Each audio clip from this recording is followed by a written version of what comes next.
பொண்ணு விளையிற பூமியடா.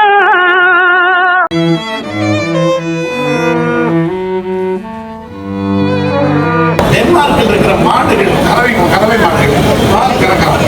பால் கறக்கிற பொழுது அந்த மாடுகளினுடைய காதுகளுக்கு கைத்தட்டு சத்தம் கேட்கலாம். அதை இதில் மைக்கில் வச்சு செட் பண்ணி அந்தந்த மாடுகள் காதில் வந்து மைக்கு சத்தம் வைக்கலாம். என்னன்னு கேட்டா அந்த கைத்தட்டல் சத்தம் கேட்கிற பொழுது மாடுகள் அதிகமாக பால் கறக்கும். என்ன சார் இந்த காணொலி மூலம் மனிதருக்கும் அனைவருக்கும் இனிய நல்வாழ்த்துக்கள். என்னடா வணக்கம் சொல்லாம வாழ்த்து சொல்றேன்னு பாக்குறீங்களா? ஆமாங்க, வாழ்த்து சொல்றதுதான் தமிழர் பண்பாடு. இலக்கியங்களிலும் சரி, வரலாற்றிலும் சரி, மன்னன் மக்களை வாழ்த்துகிறான், மக்கள் மன்னனை வாழ்த்துகிறார்கள். ஏன் திருக்குறள் கூட எடுத்துக்கங்க, கடவுள் வாழ்த்துன்னு தான் இருக்கு, கடவுள் வணக்கம் இல்லை. அதே மாதிரி தமிழ்தாய் வாழ்த்துன்னு தான் சொல்றோம், தமிழ்தாய் வணக்கம்னு நம்ம சொல்றது இல்லை. ஆக வாழ்த்து கூறி வளர்ந்தது தான் இந்த தமிழ் சமூகம். அதனால் நாம் வாழ்த்து கூறிய இந்த நிகழ்ச்சியை தொடங்குவோம். இவ்வளவு பேசுறியே, நீ யாருன்னு தானே கேட்குறீங்க. என்னுடைய பேர் பொன் செந்தில்குமார். கடந்த 25 ஆண்டுகளாக அச்சு ஊடகத்திலே வேளாண்மை மற்றும் ஊரக வளர்ச்சி சம்பந்தமாக இயங்கி வந்த பத்திரிகையாளர். கோயம்புத்தூர்ல இருக்கக்கூடிய தமிழ்நாடு வேளாண் பல்கலைக்கழகத்தின் ப்ரொஃபஸர் ஆஃப் பிராக்டிஸ் என்று சொல்லக்கூடிய வருகை பேராசிரியராகவும், தமிழ்நாட்டில் இருக்கக்கூடிய சில வேளாண்மை கல்லூரிகளுக்கும் வருகை பேராசிரியராக பணியாற்றி வருகிறேன். மாணவர்களுக்கு நான் அறிந்த வேளாண்மை தகவல்களை பகிர்ந்து வருகிறேன். உலக சுற்றுச்சூழல் தினமான இந்த நன்னாளில் பொன்னாளில் உலகின் வலிமையான காட்சி ஊடகமான இந்த யூடியூப் சேனல் மூலம் என்னுடைய பத்திரிகையாளர் பணியை தொடர்கிறேன். அந்தி மழை மேகம் தங்க மழை தூவும் திருநாளாம், எங்களுக்கும் காலம் வந்ததென பாடும் பெருநாளாம். என்னுடைய பத்திரிகையாளர் பணி என்பது இந்த மண்ணை வளமாகவும் நலமாகவும் ஆக்கும் ஒரு மண்புழுவை போன்றது. என்னுடைய பத்திரிகையாளர் பணி என்பது ஒரு வித்தியாசமானது. ஒரு நாள் பார்த்தீர்கள் என்றால் 5 நட்சத்திர ஓட்டல் அல்லது 7 நட்சத்திர ஓட்டலில் சர்வதேச கருத்தரங்கில் விஞ்ஞானிகளுடனும் தொழிலதிபர்களுடன் பேசிக்கொண்டிருப்பேன். மறுநாள் பார்த்தீர்கள் என்றால் பேருந்தே செல்லாத ஒரு கிராமத்துக்கு பொடிநடையாக சென்று அங்குள்ள விவசாயியை சந்தித்து பேட்டி எடுப்பேன். மறுநாள் பார்த்தீர்கள் என்றால் எழிலகத்திலோ அல்லது தலைமைச் செயலகத்திலோ இருக்கக்கூடிய அரசு உயர் அதிகாரிகளுடன் பேசிக்கொண்டிருப்பேன். ஆக இப்படி 3 தரப்பான மக்களையும் சந்தித்து பேசுவதற்கான ஒரு வாய்ப்பை இயற்கை எனக்கு அளித்திருந்தது. இந்த நிகழ்ச்சிக்கு உழவர் ஆற்றுப்படையின் பெயர் வச்சிருக்கோம். ஆற்றுப்படை அப்படின்னா வழிகாட்டுதல் என்று பொருள்.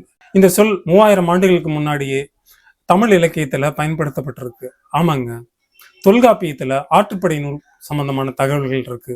பெருமான் ஆற்றுப்படை, சிறுமான் ஆற்றுப்படை இலக்கியங்கள்ல ஆற்றுப்படை நூல்கள் இருக்கின்றன.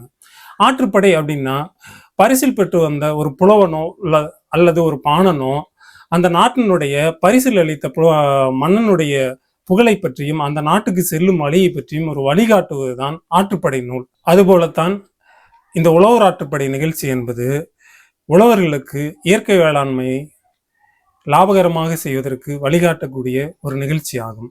நெல்லுக்கு இறைத்த நீர் வாய்க்கால் வழி ஓடி, நெல்லுக்கு தான் தண்ணி இறைச்சாரு, புல்லுக்காக எதுவும் செய்யலை, புல்லு ஃப்ரீயாக தான் கிடைச்சது, அதைத்தான் மாடு சாப்பிட்டது. அப்போ பால் கொடுத்தது, பால் ஃப்ரீயாக இருந்துச்சு. குழந்தை உணவு காசு இல்லாமல் இருந்தது, நாங்கள்லாம் ஆரோக்கியமாக இருந்தோம். இன்னைக்கு மாடு கசாப்பு கடைக்கு பாடுபடுது, பாக்கெட்டில் வருது பால்.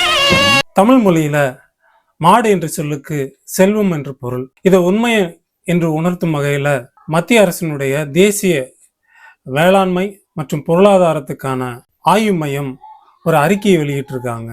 அந்த அறிக்கையின்படி தமிழ்நாட்டில் இருக்கக்கூடிய விவசாயிகளில் 51% கால்நடை மூலம்தான் வருமானம் பெறுகிறார்கள் என்பதுதான் அந்த ஆய்வு மையம் வெளியிட்டிருக்கக்கூடிய புள்ளி விவரம். ஆக விவசாயிகளுக்கு கால்நடைகள் தான் விவசாயம் பொய்த்து போகும்போது கை கொடுக்கிறது. அந்த கால்நடை வளர்ப்பை கொஞ்சம் அறிவியல் பூர்வமாக செய்தால் இன்னும் கூடுதல் லாபம் கிடைக்கும் என்பதுதான் கால்நடை விஞ்ஞானிகளுடைய கருத்து. சரி, வெயில் காலம் வந்தாவே மனிதர்களுக்கு நமக்கே ரொம்ப உடம்பெல்லாம் எரியும். ஆனால் கால்நடைகளுக்கு சொல்லவே வேண்டாம். கோடை காலங்களில் பால் உற்பத்தி குறைவாக இருக்கும், குறைவாக கிடைக்கும். வெயில் அடிக்குது, அதனால பால் குறைவாக கிடைக்குதுன்னு போயிடுவோம். ஆனால் அது மட்டும் காரணம் இல்லை. ஏன்னா மாடுகளுடைய உடல்ல வெப்பம் அதிகரிக்கிறதுனால பால் உற்பத்தி குறையும். தினமும் அந்த மாட்டுக்கு தண்ணீரில் கொண்டு போய் லிட்டர் கணக்கில் தண்ணீர் செலவழித்து மாட்டை குளிப்பாட்ட தேவையில்லை. இந்த படத்தில் உள்ளதை போல மாட்டினுடைய முதுகு பகுதியிலும் பின்பகுதியிலும் தலைப்பகுதியிலும் 3 சொம்பு தண்ணீர் ஊற்றினாலே போதும், மாட்டினுடைய வெப்பம் குறைந்துவிடும் என்பதுதான் விஞ்ஞானிகளுடைய கால்நடை விஞ்ஞானிகளுடைய கண்டுபிடிப்பு. சரி, இது போல 2-3 முறை ஒரு நாளைக்கு செய்தாலே மாட்டினுடைய வெப்பம் குறைந்து மற்ற நாட்களில் எப்படி பால் உற்பத்தி இருக்கிறதோ அதை போல கோடை காலத்தில் மாட்டினுடைய பால் உற்பத்தி நன்றாக இருக்கும். இது ஆய்வுபூர்வமாக கண்டுபிடித்திருக்கிறார்கள். சரி, இதுக்கு குளிப்பாட்டி விட்டால் மட்டும் போதுமா என்றால் அது மட்டும் பத்தாது. மாடுகளுக்கு தேய்த்தல் பாதி மேய்ச்சல் பாதி என்று ஒரு பழமொழி உண்டு. அதாவது மாடு நன்றாக மேய வேண்டும், அதுபோல மாட்டை நாம் வைக்கோல் பிரியை கொண்டு நன்றாக மசாஜ் செய்வதை போல நன்றாக அதனுடைய உடலிலே தேய்த்து விட்டால் அதன் மூலமாக இரத்த ஓட்டம் அதிகரித்து மாடுகள் கூடுதலாக பால் கறக்கும் என்பதுதான் இது நம்மளுடைய முன்னோடி விவசாயிகள் கண்டுபிடித்த ஒரு நுட்பம். பட்டு பட்டு பூச்சி போல எத்தனையோ வண்ணம் இன்னும். பால் கறக்கிறதுக்கு ஏற்பாடு பண்றேன்னா பாட்டு பாட ஆரம்பிச்ச. படிய வைக்கும் போது குறுக்கு பேசக்கூடாது. பாட்டு பாடி படிய வைக்க போறீங்களா? நம்ம ஊர்ல ஆடுற மாட்டை ஆடி கறக்கணும், பாடுற மாட்டை பாடி கறக்கணும் அப்படிங்கிற ஒரு பழமொழி இருக்கு. இதை நாம பயன்படுத்துறோமோ இல்லையோ, வெளிநாட்டுல இருக்கக்கூடியவங்க இதை பயன்படுத்துறாங்க. குறிப்பா டென்மார்க் நாட்டுல இருக்கக்கூடிய பால் பண்ணைகள்ல என்ன பண்றாங்கன்னா, மாசம் ஒரு முறை இசைக்கலைஞர்களை அழைத்து வந்து மாட்டு பண்ணைகள்ல நேரடியாக ஒரு ஆர்கெஸ்ட்ரா இசை நிகழ்ச்சியை நடத்துறாங்க.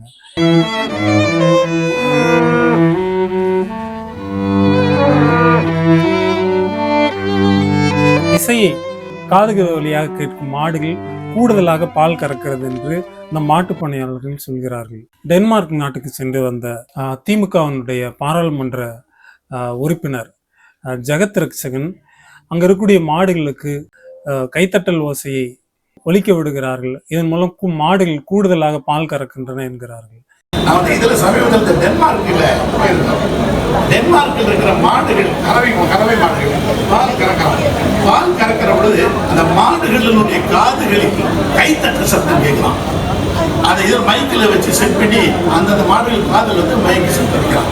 என்னன்னு கேட்டா அந்த கைத்தட்டல் சத்தம் கேட்கிற பொழுது மாடுகள் அதிகமாக பால் கறக்கும். என்ன இதனுடைய நோக்கம் என்னவென்றால், மாடுகள் வந்து இனிமையான ஒரு சூழலில் இருந்தால் பால் கூடுதலாக கறக்கும் என்பதுதான். திருத்தணி பக்கத்தில் இருக்கக்கூடிய ஒரு பண்ணைக்கு பல ஆண்டுகளுக்கு முன்னால் சென்றிருந்த பொழுது அங்கிருந்த ஒரு விவசாயி தன்னுடைய மாட்டு பண்ணையில் பென்டிரைவ் மூலம் பாடல்களை ஒலிக்க வைத்துக் கொண்டிருந்தார். உடனே அந்த விவசாயியிடம் கேட்டேன், எதுக்காக இந்த ஒலிபெருக்கியை வந்து மாட்டு பண்ணையில் பொறுத்திருக்கிறீர்கள் என்று கேட்டேன். இல்லை, இந்த மாதிரி பண்ணையில் வந்து பாடல் கேட்டால் மாடுகள் எல்லாம் கூடுதலாக பால் கறக்குன்னு சொன்னாங்க. உண்மையாகவே நான் வந்து முன்னாடி வந்து இந்த ஒலிபெருக்கி பொருத்துவதற்கு முன்னாடி பால் கிடைச்ச அளவும் இப்போது கிடைக்கிறதும் கூடுதலாக இருக்குது. அதனால் 24 மணி நேரமும் நல்ல பாடல்களும் நல்ல இசையும் கேட்பது போல் MP3 ரெக்கார்ட் பண்ணி இந்த ஒலிபெருக்கியில் வந்து நான் ஒலிபரப்பிக்கிட்டு இருக்கேன். பண்ணைகளில் வந்து ஒரு மகிழ்ச்சிகரமான ஒரு சூழல் நிலவுது அப்படின்னு சொன்னாங்க.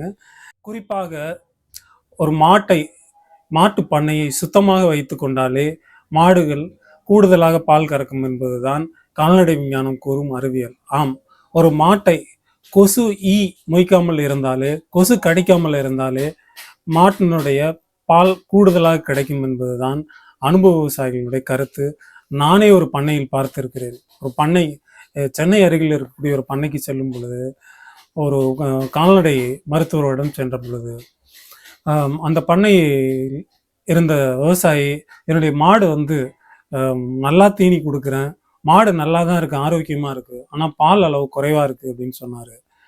உடனே அந்த கால்நடை மருத்துவர் அந்த மாட்டு பண்ணையை சுற்றி பார்த்துட்டு, நிறைய இருக்குது, கொசு நிறைய வருது, அதனால் வந்து வராமல் கொசு வந்து மாட்டை கடிக்காமல் இருக்கிறதுக்கு வழி செய்யுங்கன்னு சொல்லிட்டு போனார்.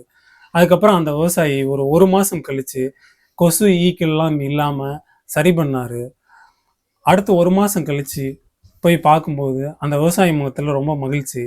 என்னன்னு கேட்கும்போது, நீங்கள் சொன்ன மாதிரியே கொசு கடிக்காமல் வந்து மாட்டை தொந்தரவு செய்யாத அளவுக்கு மாட்டு பண்ணையை சுத்தமாக வச்சுக்கிட்டேன். இப்போது மாடு முன்னையை விட கூடுதலாக பால் கறக்குது. இந்த நுட்பம் முன்னாடியே தெரியாமல் போயிருச்சு அப்படின்னு சொன்னார். ஆக நம்மளுடைய பண்ணை சுற்றுப்புறத்தை தூய்மையாக வைத்திருந்தாலே, மாட்டை வந்து ஒரு இனிமையான சூழலில் வைத்திருந்தாலே மாடு பால் கூடுதலாக கறக்கும் என்பதுதான். எந்த அளவுக்கு அதனால் கறக்க முடியுமோ அந்த அளவுக்கு பாலை உடலில் எரித்து வைக்காமல் பாலை நன்றாக கறக்கும். மீண்டும் இது போன்ற ஒரு பயனுள்ள ஒரு நிகழ்ச்சியில் சந்திப்போம். அனைவருக்கும் நன்றி.